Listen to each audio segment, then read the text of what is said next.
actually was due to come down here earlier this year. Unfortunately, I had to pull out due to gastroenteritis. Yeah, it was no joke.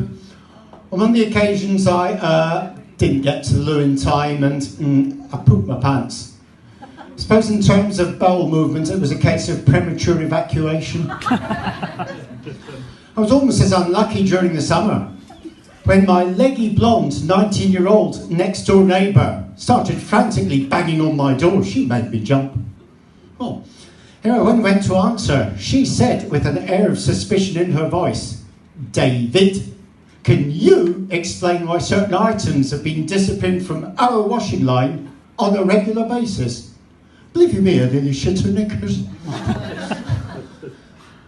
Oh, on the subject of knickers, would we all agree that the quality of Marks and Spencer's merchandise has declined in recent years? Yeah? Would you all agree? Yeah, definitely. I can vouch for that, because the latest batch of underwear I bought there really was pants. However, I won't elaborate, because on this subject I always keep things very brief. On my way to work today, I was reading the paper, and I read about the government minister that's been disgraced, Sir Michael. Well, he had one thing going for him. His surname was very apropos to someone who's going to fall on their sword. Yeah. Also, while I was on the London Underground, I saw this man who was blatantly trying to teach his dog how to play the trumpet. Rather curious. I leant forward and said, "Excuse me, but why are you trying to teach your dog how to play the trumpet on a London tube train? Is there nowhere more appropriate?" And he said, "Well, this way I know I can definitely get the dog from barking to tooting in less than an hour." Thank you. On the subject of dogs, I was taking our dog Ben for a walk a few weeks ago. When the occasion came, as it does, I had to use a poop scoop. But when I bent down, he went, "Whoa!" So I tried again, "Whoa!" There was no way was he letting me anywhere near that dog mess. Well, I was just about to give him a real telling off, but then I realised all he was doing was simply minding his own business. On another occasion, I was taking Ben for a walk. We're in the park, and then the heavens opened. We had to make our way back home. So it was lashing down, and 10 minutes walking home in that driving rain. And this man in the street said, "Go, mate, it's raining cats and dogs." And I said, "You don't have to tell me, I've just stepped into a poodle." Would you believe it was actually my psychotherapist that told me to take up stand-up comedy? Yeah, she said to me, "David, this will help you get over your obsession with trying to impersonate Phil Collins." And I must admit it's worked. Against all odds. After all, take a look at me now. On the subject of 70s pop singers, you have to ask yourself, was Cilla Black? Was Barry White? Well, was Marvin Gaye?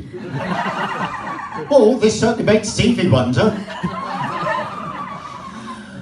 It was also during the 1970s that I was at school, and teachers used to frequently put on my report cards, "David is lazy and lackadaisical." And I suppose nothing has changed much, because it was only a few years ago when there I was offered gay sex on a plate without strings. And would you believe it, even then I couldn't be arsed.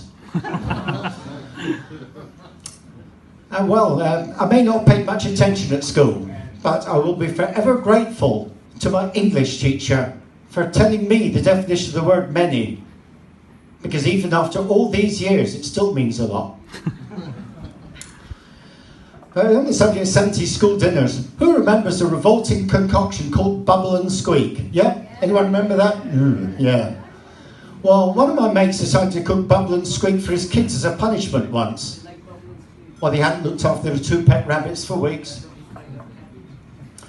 Well, during the 1970s, while I was at school, I was in the Boy Scouts.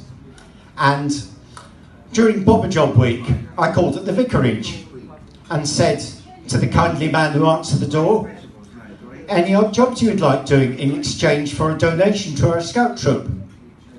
And he said, yes, as a matter of fact, I would like the lawn mown, I would like the garden weeded, and I would like the car washed. So I set about it. And after 2 hours of hard work, I went knocked on the door. And he said, well, sonny boy, you have done a good job. Here's 25p. I looked at it and replied, thank you very much, Virgin. And he said, no, sonny boy. The correct terminology for me is verger, not virgin. And I said, no, I meant virgin all right, because I know a tight cunt when I see one. Thank you. I was told last year to take a short holiday to calm my nerves. But then I found on the way back my luggage had got very badly damaged on the airport carousel. And so I decided to take the remains to my solicitor as evidence for a claim against the airline. But he said, I'm sorry, Dave, you do not have much of a case. Sherlock Holmes picked up a rock of limestone and said to Watson, this is a significant clue in our investigation. Watson, rather puzzled, said, why is that, Sherlock?